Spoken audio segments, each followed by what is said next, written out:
a podcast to honor the gods. This better come with a sacrifice.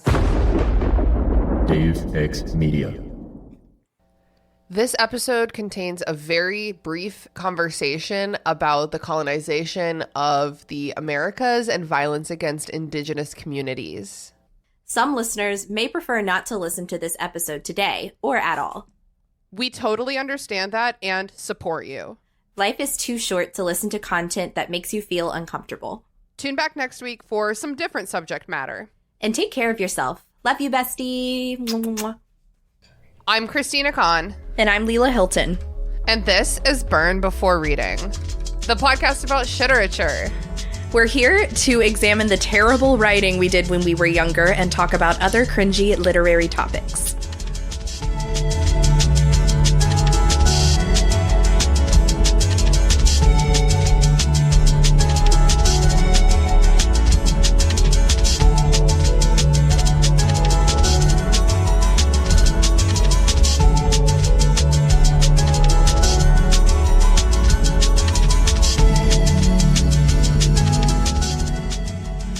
Today, it is just the two of us. Leela, we're here with another Ussie. Yes. How's it going? It's going good. It's a Monday that we're recording on today. Oh, disorienting because they're listening to it on a Wednesday. They're like, oh, please not Monday again. Yeah. So this is probably the highlight of my day so far. Yay. How about you? I'm fine. Well, ask me what my cringiest thing is. Oh yeah. Hey Tina. They're supposed to say yes, like our guests do. What's the cringiest thing that's happened to you this week? You may remember that a couple days ago was Father's Day, and I invited my dad on this podcast to read one of his pieces, and he happily agreed. And then he forgot about it and went on a golf trip. So That's happy not funny, Father's Day, Dad. Thanks, Dad. Thanks a lot. I love my dad. I really do. But ask me if golf has ever gotten in the way of our relationship before. Name one other time. I can't remember. It's just a blur of golf. Oh my gosh. My dad, when I was a kid, he would fall asleep on the couch with golf on the TV, which if you don't, I think even if you do care about golf, but definitely if you don't care about golf, it's the most boring, horrible thing to have on the TV. Yes. And he Agreed. would fall asleep with golf on, and then we would like really quietly change the channel, and he would go, oh, hey, I'm watching that. He pulled a sugar mama from Proud Family. Turn that back on. I was watching that. Oh, wow. Man That's loves such dad golf. behavior. It is dad behavior. And do you want to know something funny? I mean, he took responsibility. He's an adult. He was like, my bad. Well, first of all, I said, do you even use your Google Calendar? Remember how you asked me to send you a Google Calendar invite? What happened to that? And he was like, but it just all says golf. There's so many events and they're all golf. I couldn't see this event on the calendar. They just all say golf. And he didn't blame, but he pointed at his own dad, and he was like, well, this is the golf thing that my dad organizes every year. And I'm like, well, it's not his fault. I didn't invite him on the podcast. Yeah, hey, don't bring him into this. Don't bring Pop into this. Listeners, we actually call him David or Bio Dad because here, in the absence of my dad, let's talk about my dad. But maybe like 5 or 8 years ago, my dad did 23andMe. He was wait, that's not the beginning of the story. My dad was adopted as a baby, and when I was a kid, he reconnected with his mom, who was like very nice lady, just had too many kids. You know how it goes. So put him up for adoption. This was while his adoptive parents were still alive. And then after his adoptive parents passed away, his birth mom was like, I don't know who your dad was. He was in the military and his name was David. I'm like, go Pat. Okay. Yes. But so my dad did 23andMe. He texted me so excited. He was like, Christina, I'm happy to tell you that I'm 15% Scottish, 10% Norse, 12% French, 18% German. And I was like, you can stop. It's good. I get it. I get the idea.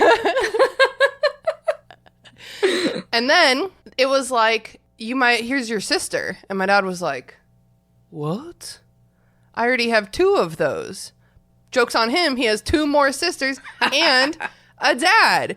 So through 23andMe, he found his whole like birth family. Wow, that's on his wild. dad's side. Yeah, he's happily married. When we met them all, my biological grandfather, his wife, loves to be like, and how old are you, Steve? Okay. That's 2 years before I met David. That sounds perfect. So, whatever. They're hanging out now without me, and I'm just doing my podcast without them. Oh my God. 23andMe kind of like, it is crazy like that. I did it on a whim, like I want to say in like really? 2017. And you just like spit into the tube and then like mail it and pay $100.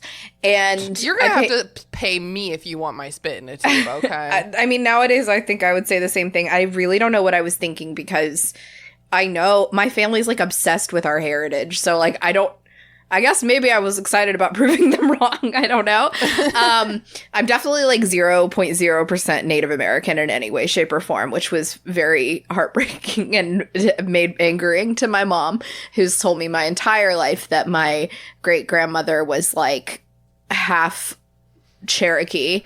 Oh my God. Wait, I'm going to take a break. Take a break. Hold on. I have to look something up. I asked Taylor about this recently. What about white people Taylor claiming Native American ancestry? Yep. Okay. I said, can I ask you a very random fucked up history question? And she said, always. And I said, when very white people talk about having Cherokee in their bloodline or discovering that they have some kind of Native American blood in their family, was that usually the result of rape? Or are there like plenty of other reasons? It's rape. Taylor says if they have French ancestry, there was often consent involved because a lot of traders ended up living among and assimilating into indigenous communities. Rape is definitely super common, though. And then when it wasn't rape, you have the forced assimilation of indigenous people into American Canadian cultures. So when white people are like, ooh, I swear I'm 1/16th Cherokee. Yeah. It's like, well, that's something to not brag bad. about. Yeah. I've thought that my entire life. Like, I think it dawned on me from reading too many Dear America books or something, like, when I was younger. And I was just like... Coming soon on the bonus show. And I just remember my mom always talking about it. And I was like, Mom, like, I feel like maybe you shouldn't, like, talk about that. And she's like, what are you talking about? It's our heritage. And I was just not. How do you think that we have that in us? And she was like, I don't know, I'm a Disney princess. And I was like, rape, Mom, classic rape. Disney and she's just like, princess. why are you saying these words? Why in are my you presence? saying rape to me? Stop screaming rape at your mother, Leela.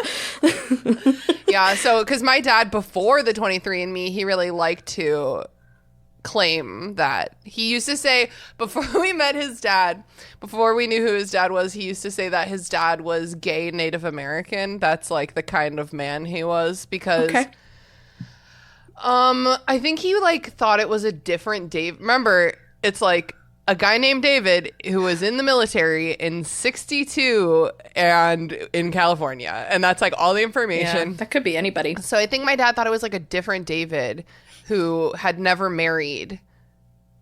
And my dad was like, must be gay. And then I don't remember why he thought he was Native American. I don't know. But it was definitely, my mom like won't believe that. And I'm like, but what do you mean you don't believe? Like, it's literally my DNA. It says it right before your very eyes. She's like, well, it's like almost like Trumpers, you know? You're like, what do you mean you don't believe in that? It's not Santa Claus.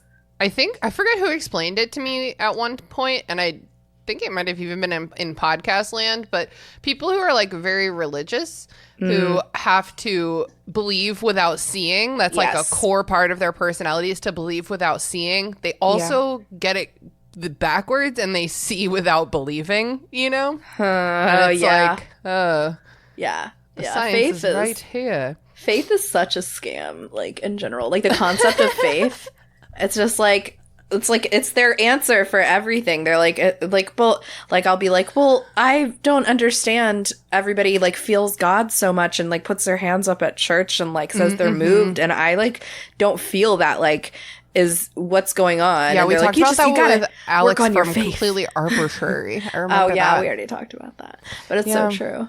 Wow, we've talked about so much so far, and we haven't even gotten to your cringy thing yet, Leela. Shit. What's the cringiest thing that's happened to you this week? Oh, mine also happened today.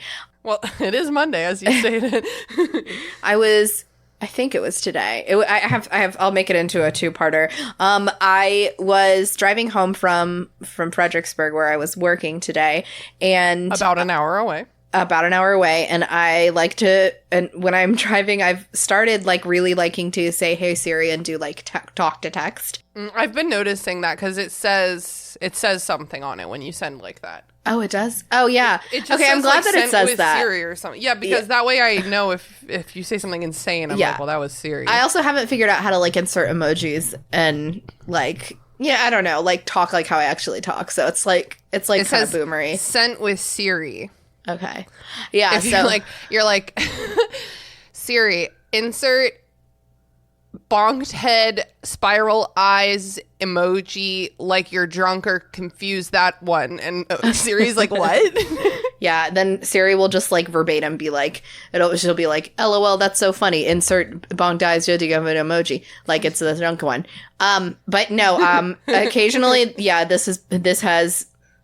she's not said what I wanted her to say, but usually they read it back to me and I catch it. But this time I was texting Jason, and I wanted to text him to tell him that we weren't recording with your dad tonight, and I said text Jason Hilton. So you I guys always can laugh at me together. No, so we can feel bad for you together. Thank you. No, and I sent it to, I got home and I checked it because I was like, he never responded. That's weird. And it was sent to my sister's ex-boyfriend from high school. What was his name? James. No, that is so fucking cringy. That's crazy. And it did like not end on good terms. And I don't even know why I have his fucking number. That's what I was going to say. Why on earth, bitch? I don't know. I was a pick-me. I've always been a pick-me. I probably just like got all my siblings' significant others' phone numbers. I really don't know Don't why. keep us. Oh my god, that's so crazy. She is married with children. Yeah, I think it's like with iPhone. I guess I've had the same phone number like my whole life, so I think it just keeps your contacts. And I'm like, wow, this just reminded me I need to go through my contacts and delete some because that was really weird. Luckily, it did not go through because I guess he gets a new phone number. But I was very, very scared for a moment. Oh my god, that kind of stuff when you realize something like that has happened in your heart just is like, yeah. And there's no undo. Like there's an undo in Teams. There's no undo when it comes to texting. It's real life, bitch. This is real.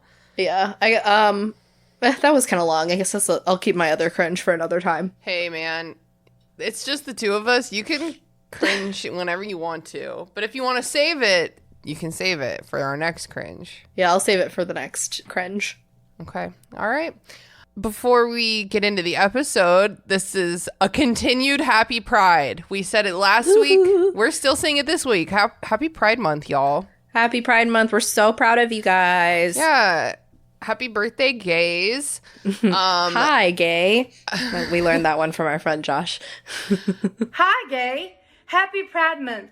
We are sashaying away with deals. Oh, yeah. I forgot about Hi, that. gay. No, he said he's going to do that on his episode later this month. No, we'll act like we didn't do it already. Okay, that sounds good. In a couple episodes, just all listeners act like that's a new fun joke when he says Nobody tell him. I also want to remind you all that we have launched our Patreon. Hell yeah. More to love. We have our Patreon up, and we have figured it out. Last week's episode, we hadn't quite figured it out yet, but we have figured it out now. And the tier is not called Baby Burners. We really thought it was funny when we first came up with it. I just didn't realize what it said, what it literally said. Did we not say it out loud? Like, I don't understand. I think because it went from like Little Flamers was our like original, and then we were like, well, what's bigger than that? A baby burner. Anyway, where's our membership? Patreon.com/burnbeforepod. Our $1 a month tier is the Sparklers. That gets you access to our Discord community where all the fun, anxious nerds hang out, including us. And then for $5 a month, you can be a little flamer. Not a baby burner. Little flamer. Little flamer. And that'll get you access to, in addition to the Discord server, our monthly Burn After Reading episodes about literary stuff that we actually like. Imagine. What? I know. This month we covered, these episodes come out the first of the month. You want to do the song? Sorry, that went down the wrong pipe. Wait, hold on. Wake up, wake up, wake up. It's the first of the month. Thank you. That's fine. Okay. No, that's good. It just goes like that. And that episode was about Iron Widow by Sharon J. Zhao, which is a very great book that we would never roast. No. And coming up in the next couple months, we're going to be covering some other cool shit on Burn After Reading. So sign up if you want to follow that and support the podcast. It'll still be fun, even though we won't be like mean to the... We're not roasting. Yeah. But it's like, what if we liked it, you know? Imagine. Same fun personalities, but with likable material. I know. What a dream. Also, we launched our merch store. Yes. I'm clicking around. I'm clicking through. I was on our Patreon and it was like, do you want to access your Instagram? And I was like, yes. And then on Instagram, I clicked on our link tree. And then on our link tree, I clicked on our merch page rather than just typing in burnbeforemerch.com, which is like so much easier. It's good to know that like people could find it that way. Oh, you can find it anyway. You can also just remember burnbeforemerch.com because it is not hard. Yes. But we got our merch up. We got shirts. We got stickers. We got mugs. We got a horny, sad, or just plain bad t-shirt. We have a horny, sad, or just plain tote bag, which I'm extremely excited about. It's really, really cute. The tote is made of like very good material, and the design we ordered samples and they're great quality. They're so good. The design's printed on like really bright and pretty. It doesn't look cheap or at all. Tote bags are all the rage right now. They're like super back in style. So like maybe instead of buying a Balenciaga tote bag, you could just buy one of ours. You think people who buy Balenciaga listen to this podcast? You're right. Probably. On retrospect. Oh, okay, cool. So support us. Come out and support us.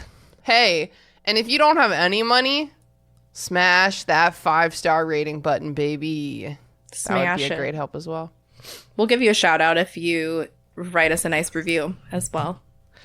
So because my dad was bailed on us today, I was like, okay, what are we going to record about then? It's Pride Month. So I looked in our little list of episode ideas and I was like, ooh, here's something gay on the list. Ulysses S. Grant's great-grandson writes gay vampire fiction. But then I did some Googling and I realized / remembered that Ulysses S. Grant was apparently a good guy. All comparatively, the old white men's names just like blend together. So I looked him up and I was like, oh, he was with the Union. He did a lot of important things for like minorities and stuff for the time. His great-grandson writes gay vampire fiction, and I think it's just good and fun, and he's just like a good, nice guy. So I was like, well, this doesn't make any fucking sense for our podcast. So what we're going to do instead is we're going to get in the Wayback Machine. Oh my God. Usually on this podcast, we look back, 15, 20 years upon our childhoods.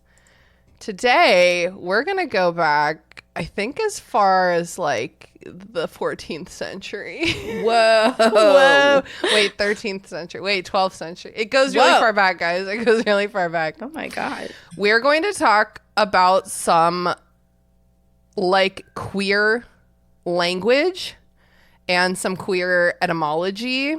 Cool. Okay. And learn about like some phrases and words that I just thought were interesting, poking around. I started trying to compile No, an episode about how I was looking up like a bunch of different things. I was trying to investigate like a history of like words for gay people and like how they're referred to, because I just listened to A Queer History of the United States by Michael Bronsky, and I was learning like a lot of new lingo that I hadn't learned before, but I think I like wasn't just looking at it specific enough. Like I didn't really know what to Google. So then I was like, maybe I'll look at how like queer slang and language comes from like Black culture, and we can talk about that because that's a little cringy, that appropriation. But then most of the stuff that's been written about that has been by white people. Most of what I could find online about how queer culture appropriates Black slang, it was written by white people. Isn't that so interesting? Yeah, no. Oh, so I was like, I don't want to read any of this. Although I did find this one really funny article in Wussy Mag, which alt-based sissies with an eye on queer art and pop culture. This article by Julian Madungo. This article is new slang for gay white people to use instead of appropriating Black slang. He says, instead of saying ochre, say, yes, indeedy, Ali Sheedy. Ali Sheedy! It will make you sound less like a cultural appropriator, and it will probably make Ali Sheedy feel good to hear so many people say her name again. Yeah. Oh, I'm writing that down. Gotta flex that one. I'm the personality hire, you know? I gotta keep up. Instead of yes, God, say, oh, but it's like God. I don't know that God. one. Instead of that, say, no, God, why is this happening to me? It says, honestly, this one is for everyone. Why are you praising God when you're slowly dying on a decaying planet without a future? Just accept the inevitable and curse whatever sick deity would make a planet like this and then abandon it to humanity's worst impulses. Okay, instead of you better work, you should say, make it work. This one's easy. I didn't even have to make it up. It comes from gay white America's gayest white American, Tim Gunn. And it's already been floating out there for like 2 decades. Make it work. Go, go, go. Do it. Go so. Work, work, work. Instead of woke, say, Mama, I have awoken. Is the quiche ready? Quiche is also a metaphor in this slang, representing a perfect world in which the eggs of equality, the pie crust of humanity, and the various fillings that make us all special have come together to form a more perfect and egalitarian world. Instead of proclaiming yourself woke by asking, Mama, I have awoken, is the quiche ready? You let people of color know that the struggle is still ongoing, while also inviting them to let you know, no, you have to make the quiche yourself. Oh. Okay? Instead of saying slay, and then it says, actually, I think this one might have grown out of Buffy the Vampire Slayer, so you're probably fine. There's nothing whiter than Sarah Michelle Gellar. So there you have it. All right. So that's just a little that's just a little taste of the subject matter that I could not find enough information about. But I just want to talk about some queer language shit. Okay. Starting with, for selfish purposes, Leela. Yeah. Have you heard of the ongoing bisexual, pansexual discourse? A little bit. Like, it's just, is it like, no, but maybe not enough. Tell me more. So, in my life as a bisexual person, I have heard some people say bisexuality is like transphobic. Yes. Yeah. Okay, that's what I thought. Yeah. Well, to be specific, TERF means trans exclusive radical feminism, so that's like a specific other thing. Okay. Like J.K. Rowling, who's like, I'm a feminist, but not you. But like basically some people like care a lot and feel that there's like a meaningful distinction between bisexuality and pansexuality. Okay. But you and I are both bisexual. Yeah. I mean, you used to say pansexual for yourself like a lot. I don't remember that, but I'm not. You were like surprised. pan, like the cast iron sexuality, and then like it was like a joke you had on Discord. Maybe that was like your username. I don't remember that at all, and that sounds like a pretty bad joke. Why would I make my Discord name? You didn't keep it that way for long. Oh, yeah, maybe it's... So this leads into me not caring about the distinction between these two terms because I don't think it matters. Yeah.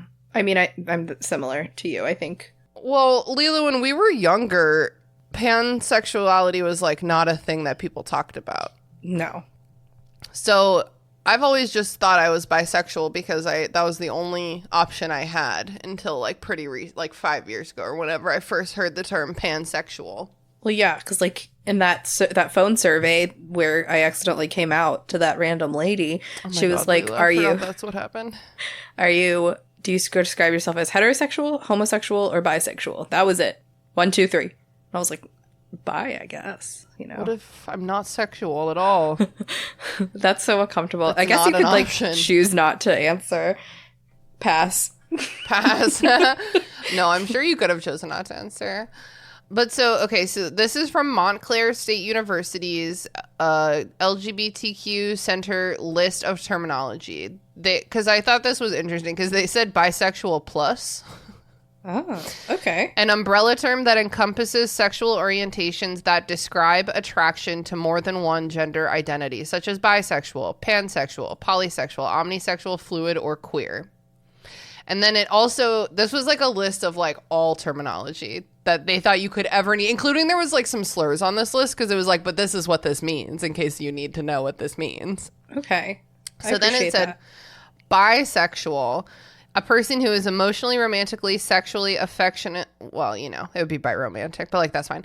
Attracted to two genders or more, or someone who identifies as a member of the bisexual community. And I thought that was funny because it's like, I'm not attracted to more than one gender, but I do identify as a member That's like of the you in high school. Community. Literally. But I like these definitions because it's like, this can mean everything. Also, if you just feel this way, then that's good too. Yeah. Okay. So I feel like people have been having this discussion less and less. A lot of bisexual people loudly talking about how they're not transphobic and like would still fuck trans people, basically. Yeah. And gender fluid people and non-binary people. I think that like when I learned about pansexuality, that's perhaps for like clarity. I was like pansexual because I would fuck anyone regardless of gender. Yeah. But when we were in high school, like people weren't talking in the mainstream discourse about transgenderism. So it's like, or transgender people. So at the time, bisexual meant, to me, I'm attracted to women and men because those were like the two options. Yeah. And again, like transgender people really weren't like, it was like, I mean, the closest thing we had that was like kind of comfortable was like drag queens. And I feel like even that's like, oh, that's a cross-dresser. It's only cool when men do it for laughs, like Patrick Swayze and Wesley Snipes and John Leguizamo in Tuong Fu. I feel like they gave some pretty like dramatic performances in that movie, actually. No, but they did great, but it was at its core like a feel-good comedy. Yeah. And Patrick Swayze was playing. They were all playing caricatures. Yes, this is accurate. And like Shakespeare too, it's always like a sort of a silly joke. Yes. Slash part of the times because women weren't allowed to act at that time. Yes. Yeah. Cross-dressing everywhere. Legally enforced. This is from Our Spectrum. What is the difference between bisexual and pansexual? Bi and pan are a Venn diagram with a large area of overlap. Most commonly, bi people would say they experience attraction to multiple genders, while pansexual people would say they experience attraction regardless of gender or despite gender. And to me, it's just like those things feel the same to me. To other people, there's a meaningful distinction, but to me, it's like, yeah, all the genders. Yeah, it does seem like the same thing to me. Yeah, but to other people, the distinction is meaningful. Well, and maybe there are some bi people who like are trans exclusionary. So I guess we should include them. I think not. No. That's They don't. exclusionary radical. That's a term. Well, they're ruining trans- bisexuality for everybody. Well, yeah. Well, and we don't even know if these people exist. Surely they must. Yeah. Bigoted people exist everywhere, but Yeah. Because I know turfy, I've like heard some pretty turfy rhetoric from lesbians before. oh god, yeah. That's literally okay. Well, no, let's move away from here because I was Okay. about to start talking about J.K. Rowling again, and that's just not a good vibes in Pride Month. You know what is good vibes in Pride Month? What? Gay. Hi, gay. The word gay. How old do you think the word gay is? Oh, super old because it used to be super popular for like a different reason way back in like the 10s and 20s. So I would say like, oh god, I don't know about word history. 12th century. That's pretty close. Wow, really? I just guessed it because that's what you said at the beginning of the episode. It came into English. So that's the thing. It came into English in the 14th century, which Okay. is the 1300s. I Whoa. really hate the 14th century thing. But it came from Old French gay, joyful, happy, the kind of, classic definition of the word gay. Also, Yeah. pert, Pert? which I've only ever heard the word pert about titties before. Me too. So those are some gay titties right there. So wait, how is the gay spelled in French? Do you have that? G-A-I. G-A-I. Yeah. Gay. Gay. It says, and I love how cunty etymologists get. It's just like the little sass in some of these. It says the ultimate origin is disputed, perhaps from Frankish gahi, related to perhaps from Frankish gahi, though not all entomologists accept this. Just so you know, there's one of us that doesn't agree with that guy. Around the time it entered English, it started meaning stately and beautiful, splendid and showily dressed, kind of like Oh, gaudy, but maybe flamboyant is like a better. I think gaudy's like a little too negative. Yeah. And then by the end of the 1800s, the word gay had taken on a tinge of promiscuity. And all of this is from etymonline.com. That's my site, unless otherwise stated. But yeah, by the beginning of the 1900s, it was a promiscuous word because a gay house was a brothel. So all those pert, joyful titties in the brothel made it a gay house. It seems like A plus B equals C, you know? Yes. So, but it says the suggestion of immorality in the word can be traced back to at least the 1630s. So there's like, that word pert, that pert definition really wanton, lewd, lascivious. What? Lascivious? Lascivious. I think I've only read that word. I don't think I've ever said it out loud. I think I'm realizing that right now. So the word gay, meaning homosexual, starts to appear in psychological writing in the late 1940s. But they had picked it up from gay slang. So the gay slang probably came from the association of the word gay with male homosexuality, likely got a boost from the term gay cat, used at the turn of the 20th century in American English for... Wait, that's the 20th century. In American English for young hobo, one who is new on the road, also one who sometimes does jobs. So if you picture like turn of the century, railroads just being built, young single man hobo wanderers, they're gay. The women are not wandering at the same rate. Like there's homosexuality going on in these gay cat communities. It's a gay cat, you dig? Yes, it's there's a 1933 dictionary of underworld and prison slang by Noel Erskine. Wow. And which, first of all, Erskine, wink. How's that for a gay cat? But it says gay cat means homosexual boy in that dictionary. Gay is now widely used in French, Dutch, Danish, Japanese, Swedish, and Catalan with the same sense as English. It's one of those words that you ever be listening to like an anime or something, and it's like Japanese, gay, Japanese.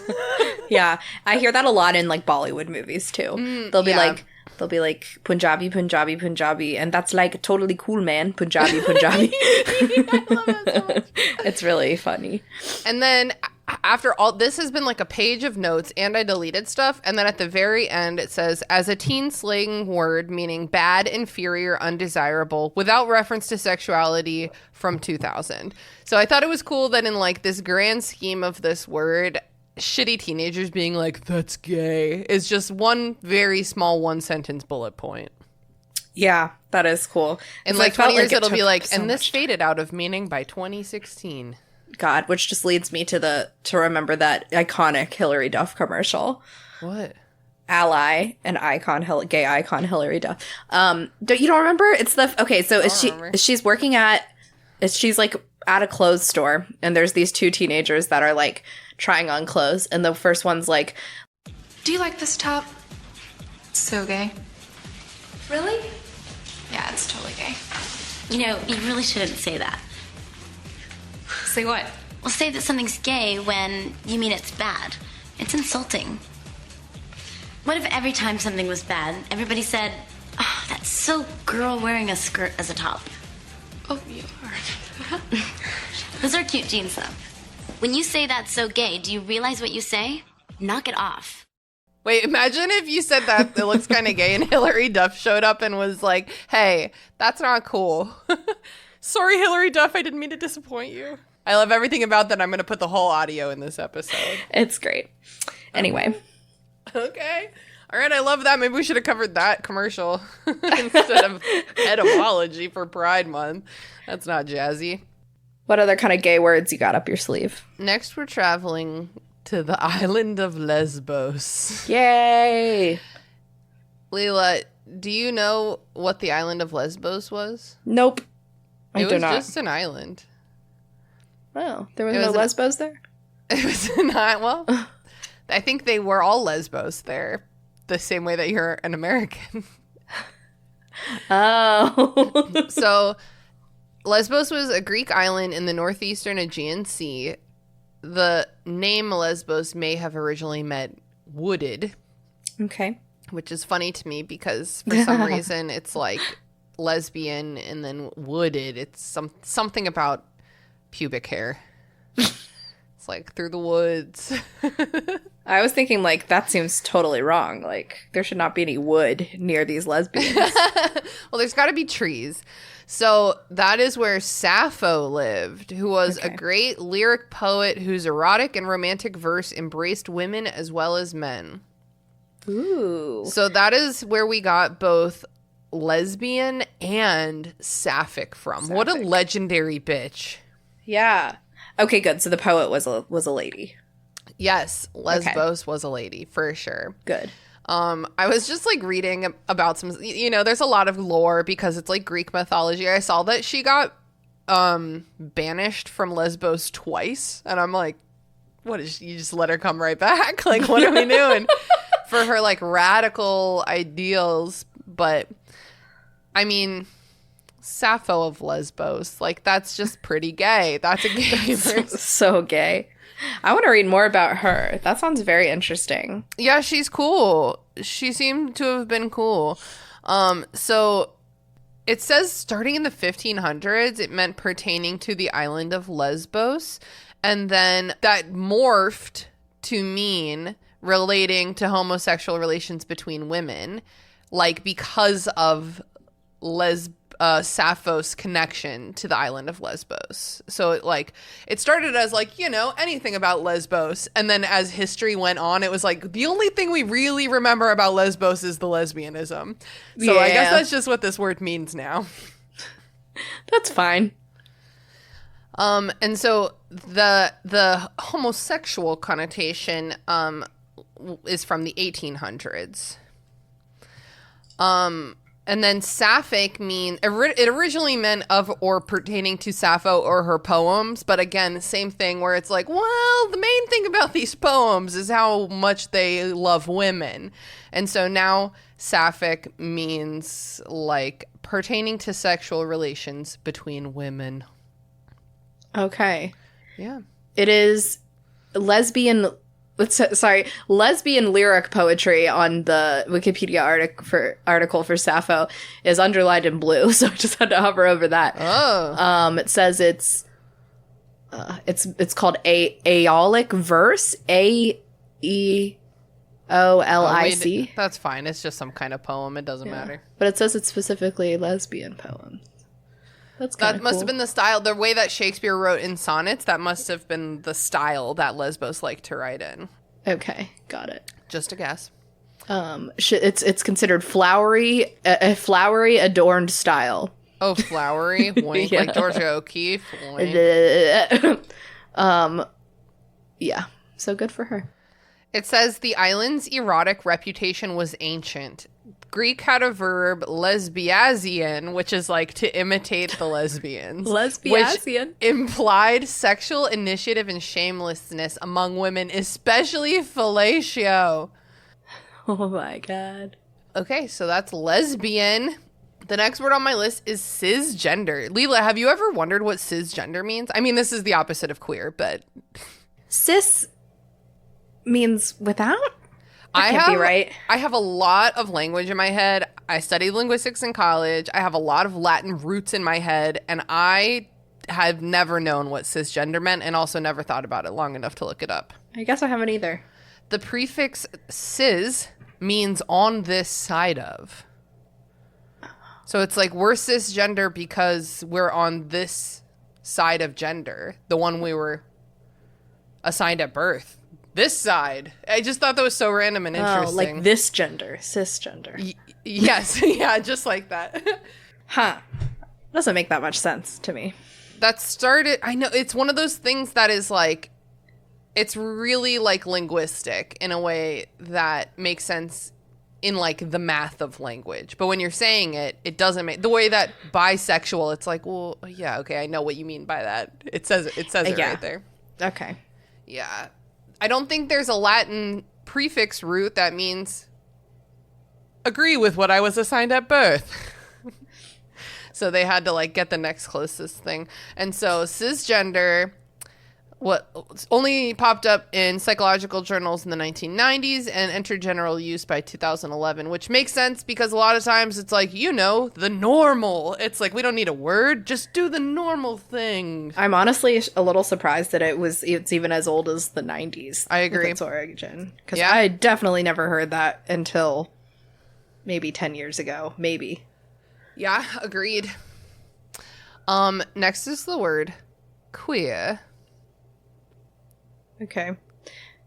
Long time that word's been around. Yeah. Long time. Tell me what the original meaning of the word queer is. Abnormal or unusual?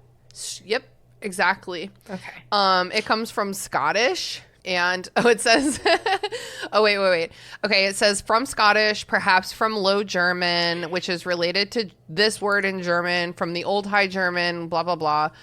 And then it says but the Oxford English Dictionary is against this etymology on grounds of timing and sense. So, okay, Oxford English Dictionary. Okay. They're so cunty. Yeah. What do they think then? I don't know. They're like, not this for sure. Okay.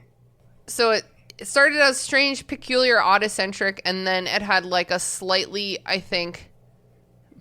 more negative connotation by the 1700s, behaving otherwise than is usual, open to suspicion, doubtful as to honesty. It also was wrapped up with slang for like counterfeit money. I know. And so it's like it went through this path, and then the definition meaning homosexual came around by the 1920s, 1930s.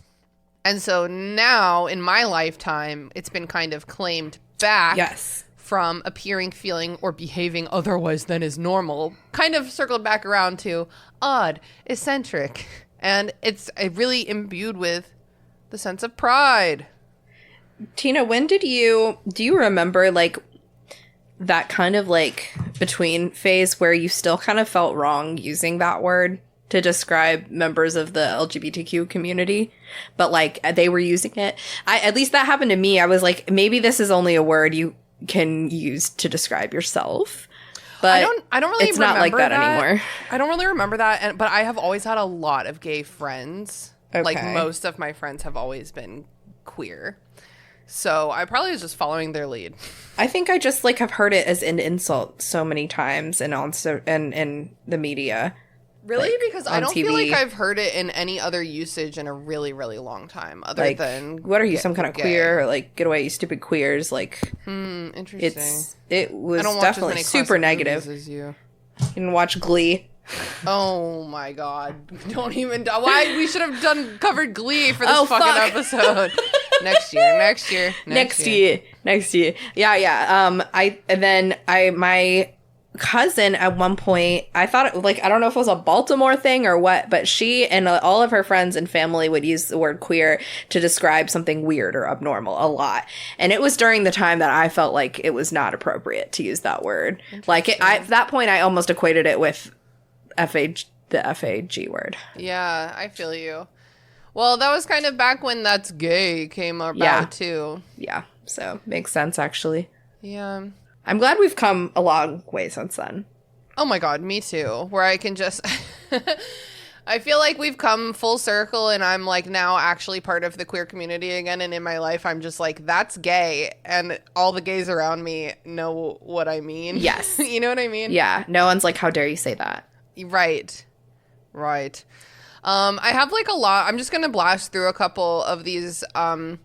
I wrote down gender because the word gender comes from the same root as genre and genus. It literally is just like, oh, do you need to sort these things? Well, here, sort them into genders, sort them into genres, sort them into genuses. You feel me? Yes. So it's like, it's not like some essential part of being a human. It's like human brain needs sort stuff, you know? Yeah, it's true. We are obsessed with labeling and sorting things. Put me in a box. There's this meme that I've shared before on my Facebook, so it comes around in my memories, but it says something like, cat owners will tell you there's like a big difference between someone putting you in a box and you putting yourself in a box. That's so true. So bisexual in the 1800s originally meant having the organs of both sexes in one being. It meant hermaphroditic. Oh, okay. Yeah. That was the original meaning of the word bisexual. Wow.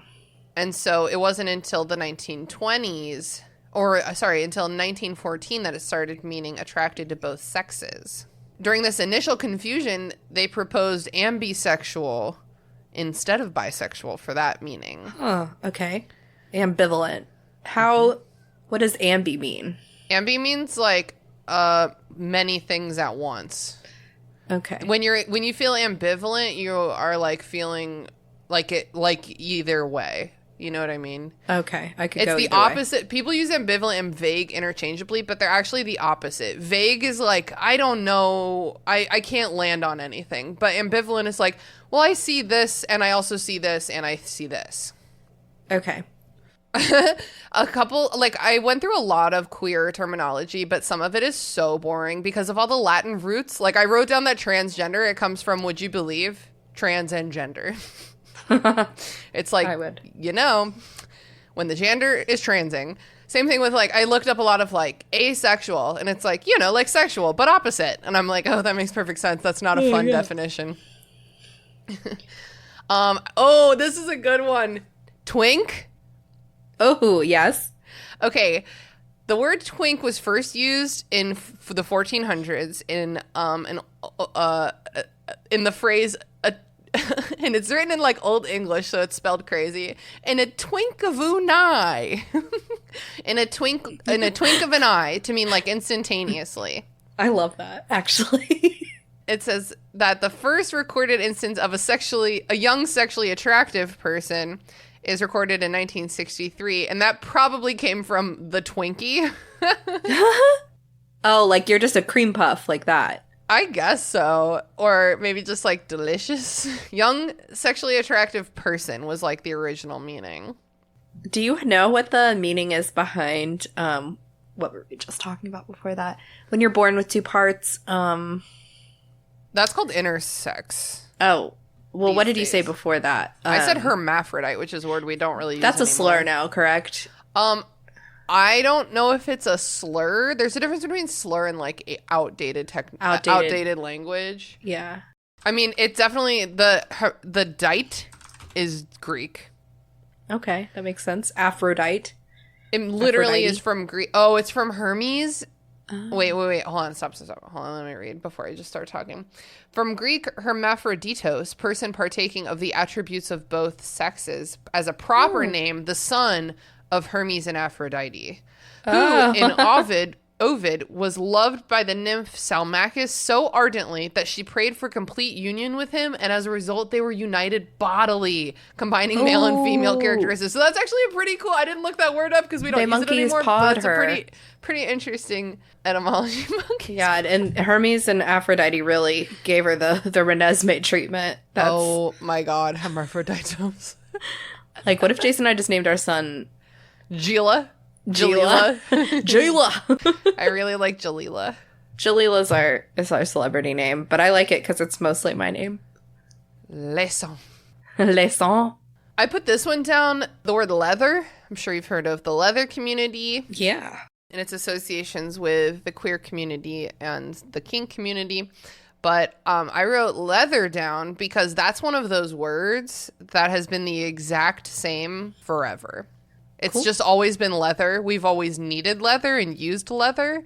And so it's just always meant leather. Isn't that interesting? Yeah, I guess so. It's just never changed. Okay, well, I thought that was fucking cool. What about bear? I mean, I feel like that one's Okay, well, for look, itself. listen. Okay, so I was using, I looked up all of those on Enemy Online, but I was looking at this list of terminology from the Montclair State University LGBTQ Center. So here's some words on that list that I didn't know. Obviously, we got bear. We know what a bear is. It's like a big, hairy, gay man. Yeah. But what I didn't know was, have you heard of dolphin? Oh my God, I have, and I feel like I heard about it from. No, I'm thinking of otter. What Okay. Josh was teaching us about. So, Dolphin's new for me. Thank you, Josh. Otter is a slender, hairy member of the bear community with a passive personality. So that's an otter. Okay. A dolphin is a slender, athletic, hairless bear. Okay, I don't know what I was expecting, but it is exactly Hairless. that. Okay. And then a wolf is an aggressive, more dominant, and hairy, slender bear. Okay, so a bear has to be a big guy. It's definitely. I guess. God, Okay. I just don't know anything about gay men communities. Okay, so I know I'm not supposed to say FAG, but it's like FAG, hag. Yeah. Yeah, I think that's pretty funny A woman and accurate. who associates mostly or exclusively with gay or bisexual men. And then there's Goldilocks, a straight woman who associates mostly or exclusively with bears, which, how did you get into this social situation, Goldilocks? That is so funny. I love that. Goldilocks. Ah. I wish I could like unlearn this. I hate this word. Gynosexual. No. The sexual orientation of anyone who is attracted toward women or feminine presenting people. Gynosexual. The flip side of that is androsexual, being attracted to men, which we're not. I mean, we are technically. Technically, we're both married to them. Sapiosexual, a person who is emotionally, romantically, sexually, affectionately, or relationally attracted to intelligence and its use. Okay, yeah, I've heard of that. That was really popular. I want to say, I'm trying to think about when. It was during, I almost think it was like during the Benedict Humber Bumper Buck like craze. And like who's the other weird guy in Doctor Who? I don't know. Benedict's not in Doctor Who. Matt Smith, like that era of Doctor Who, I heard that thrown around a lot, and it would just, but it's pretty annoying. I feel like when people use that, it's very annoying. Because I'm attracted to smart intelligence, people, but like that doesn't make you It's don't not- get a it doesn't color on the make flag. it. Like, yeah, it doesn't make the whole person. So No. if someone has a different understanding of this and would like to explain it to me, I would be super grateful, because this definition is not really making sense to me. what's the opposite of that if you're like only attracted to like dumb dudes or dumb that's called people? What's the name of that movie? Himbosexual. Himbosexual. Wait, that sounds, it goes with like heterosexual, homosexual, himbosexual. It actually goes with it. This is the cutest word on the list. I learned this today. Squish. Do you know what a squish is? No, tell me. It's like a crush, but for someone who is aromantic or asexual. So it's like an interest in somebody that goes beyond traditional friendship roles and experiences, but it's like still a platonic feeling. Because you just want to squish them. Isn't that so cute? That's so cute. Good job, ace people. I just stumbled across a lot of random stuff. I stumbled across a Wikipedia page called Queer Anarchism, which is very cool that has its own Wikipedia page. I got there because I was investigating Be Gay, Do Crime. Yes. Which was popularized in 2018 on Twitter by a meme by Eo Ascarium of the ABO Comics Collective. Ascarium describes the phrase as coming from the communal grab bag of anti-assimilationist queer slogans like ACAB or Stonewall was a riot. It was pulled from the chaotic ether, originated nowhere, and belongs to nobody. Okay. Which I think is just an incredibly metal quote. The memification of the Be Gay, Do Crime slogan is an example of increased accessibility into anarchist schools of thought. The slogan Be Gay, Do Crime is an anti-capitalistic and anti-authoritarian statement implying that crime and incivility may be necessary to earn equal rights given the criminalization of homosexuality around the world, and that the Stonewall Uprising was a riot. Hell yes. I love that. I love that so much. I really was like, queer anarchism. Of course there's a Wikipedia page for this, but when you're like, oh, this is a thing. I thought it was just a thing in my head, but it's a thing on Wikipedia. Yeah. Be Gay, Do Crime. I feel like I know that 2018 was 5 years ago, but like, can we bring it back? I kind of like want to. I want to. It makes me want to go do light crimes. Just light crimes, like light crimes. Yeah, like go steal some lighters or like kick over a stop sign or something. So, Leela, to end the episode, I have just sent a link in the Zoom chat. Have you heard of the Kinsey test or the Kinsey scale? Yes, I went to a liberal arts school, and my freshman seminar class was sexuality and Southern literature. So we talked a little bit about that there. Oh, cool.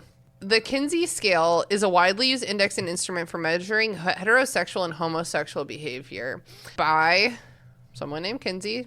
Where did you go? Dr. Alfred Kinsey. This was in the 50s, so it's pretty outdated. But Leela, I thought it would be pretty funny if we did this. Yeah, let's do it. You want to do it? So yeah. we'll read the questions aloud, and then we'll say what we're answering. Do you want to read the first question? Yes. Question 1. I identify as a man, woman, or other. I'm just picking woman. And next. I'm also picking woman. Next. In the past 2 weeks, I have fantasized about non-sexual petting and or bodily closeness with a man. Never, sometimes, or often. It's like a scale of 5. Non-sexual petting. That's not what mine says. Oh, shit. Is it? Mine says wanted to touch a man intimately. It's scrambling them. Oh, fuck. That makes sense because I have fantasized about non-sexual. That's like a really strong first sentence. Yeah. Wait, so which one do you have? What's your question 2? Mine is in the past 2 weeks, I have wanted to touch a man intimately and or be naked in the company of a man. Never or often, and it's a slide scale. I have sex of just about every 2 weeks, so I'm gonna do. Wait, hold on.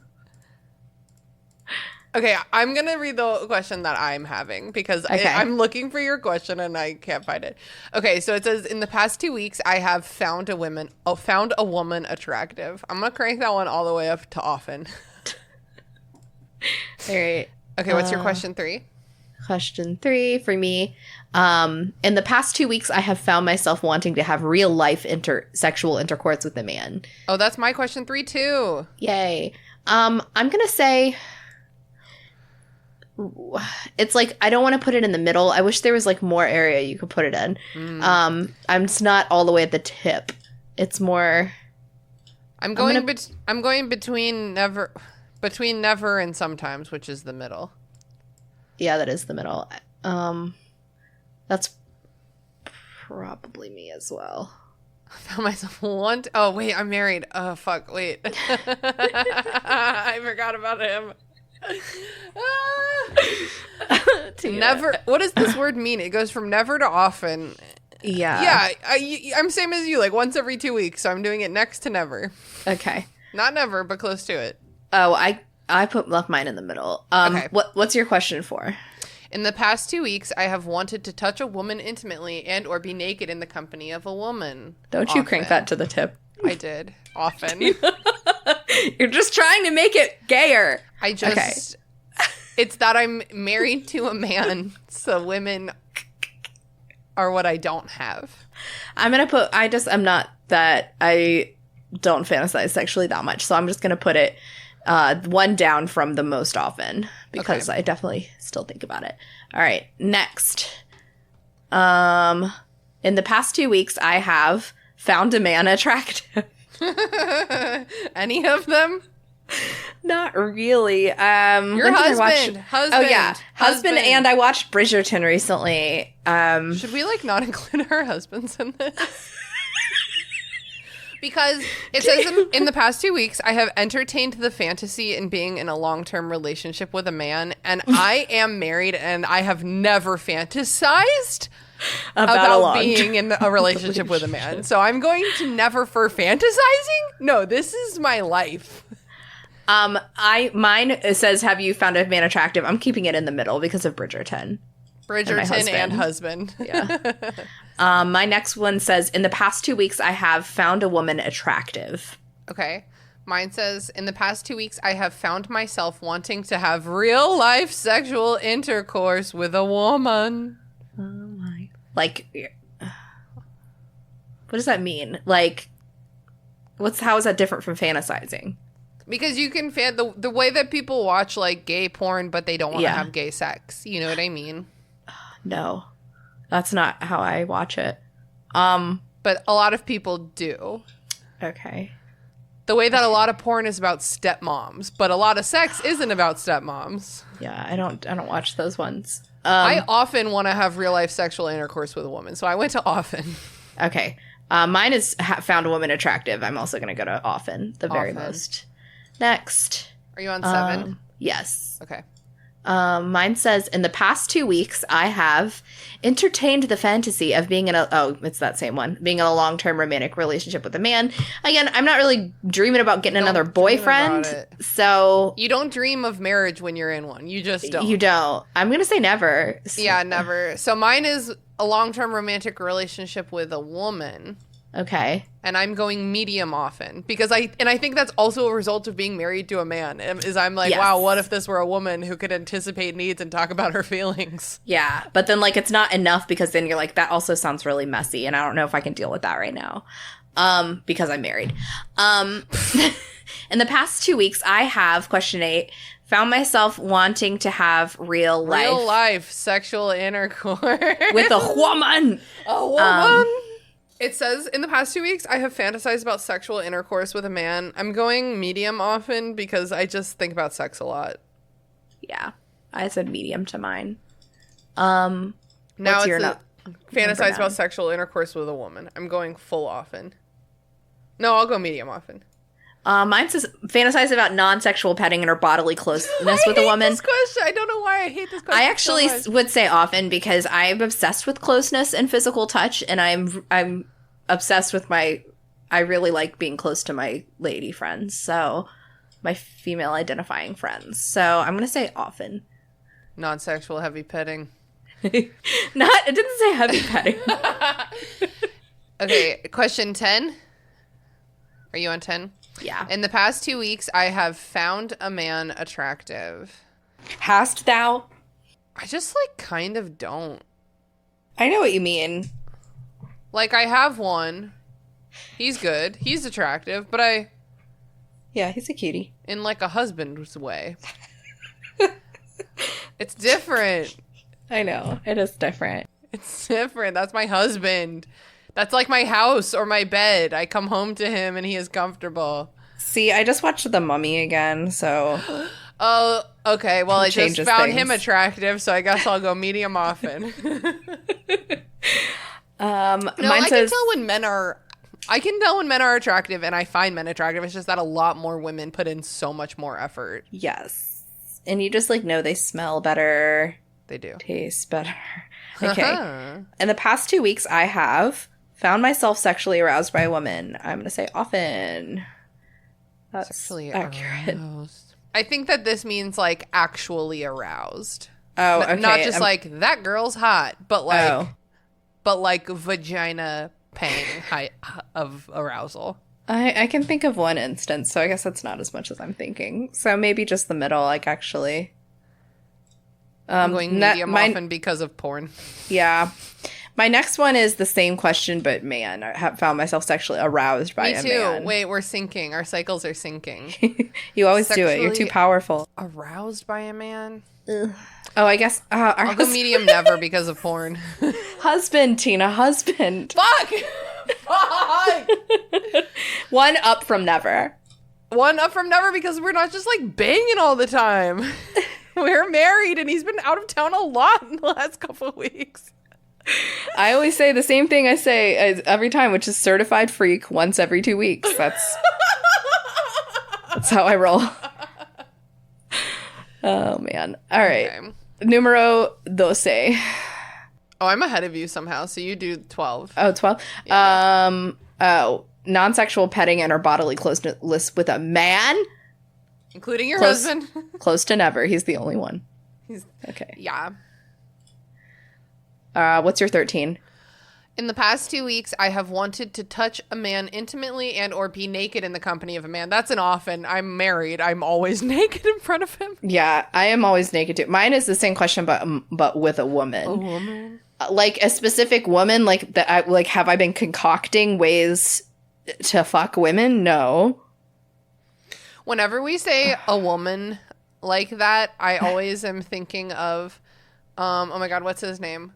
Oh, from What We Do in the Shadows? No, I'm thinking of Chifu from Mulan when he's outing Mulan and he goes, "A woman,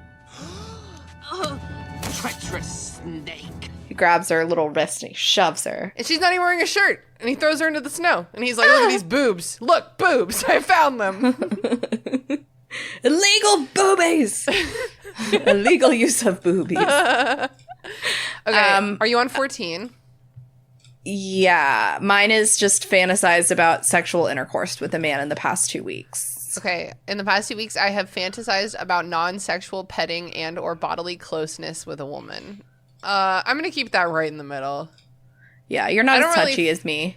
I don't really fantasize about it, but it's on the table.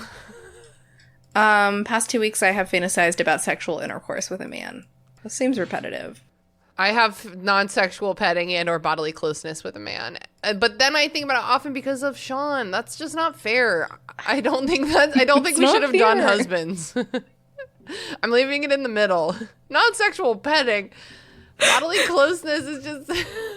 Does non-sexual petting just mean like petting their shoulder, like and back? Or like, yeah, rubbing a back, yeah. Or like bapping the old dick when you walk by? I don't bop the dick. I don't think he would like I pretend that. I'm a cat. He doesn't like it. Sean has enough cats to deal with. You're so right. He does not need a fifth cat. I'm leaving this in the middle because I think Sean is skewing my answers and it's not fair. Yeah, I'm leaving fantasize about sexual intercourse with a man because once every 2 weeks in the middle. What's your final question? Oh, that was my final question. Oh, my final is entertain the fantasy of being in a long-term romantic relationship with a woman. Entertained a fantasy. I'm going to leave it in the middle. All right, finish. I'm not going to like what this says. What is Your it say? sexuality is Oh, what does yours say? I wonder if we got the same thing. I'm right on. I am mad because Sean did skew my results. Well, no, wait. I'm just kidding. I'm nowhere near heterosexual. I just can't read. It says it says that I'm on the line in between homosexual and bisexual. Oh, you're on the line. Oh, And that's it dope. says your sexual orientation is 50% heterosexual, 78% homosexual, and I don't. Wait, that's more than 100. I don't know what that means. Yeah, but I'm on the line. Okay, the upper left quadrant is homosexual. The upper right quadrant is bisexual. The lower left quadrant is asexual. The lower right quadrant is heterosexual. I'm in the top quadrant, homosexual, bisexual, and I'm right in between homo and bi. Tina, how am I gayer than you? Mine is... I think because I have more... I don't know. I was going to say I have more sex with my husband, but we've agreed on our approximate rate of sex. No, probably when he's there you do more. I don't know. But mine is in the homosexual quadrant, and it says you're... homosexual? Oh, because you said you like cuddling. It's because I don't want to do the petting. Oh, that's why. I said yes the to the petting. and no to the male petting. Your sexual orientation is 39.3% heterosexual.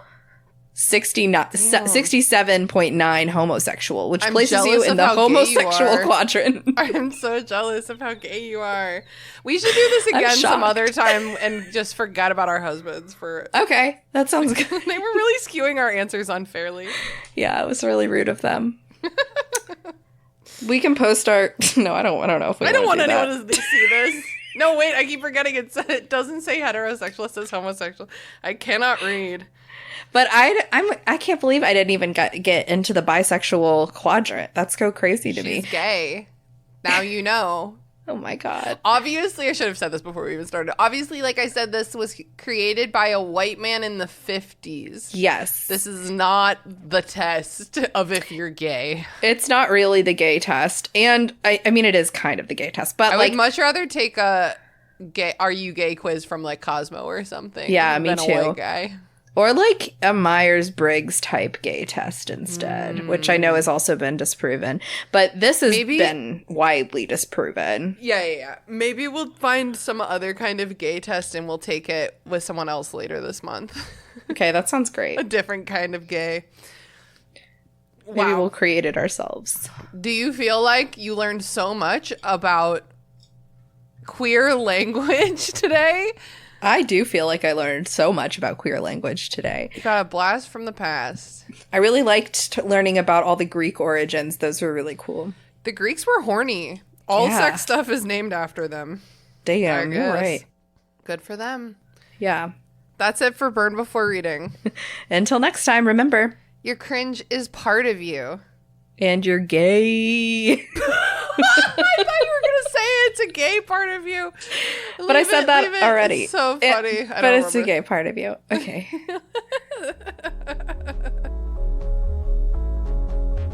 Thanks for listening to Burn Before Reading. Created by me, Christina Kahn. Hosted and produced by Christina Kahn and me, Leela Hilton. Logo designed by Michael Hardison. Follow him on Instagram at RoyGBivRVA or check out his work at wildlingpress.com. Theme music by Sakura Wishes.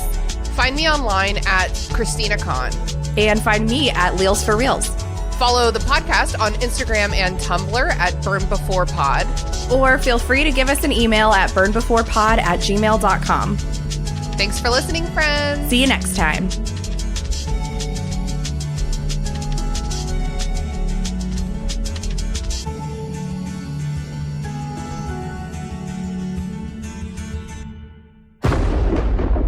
Deus Ex Media.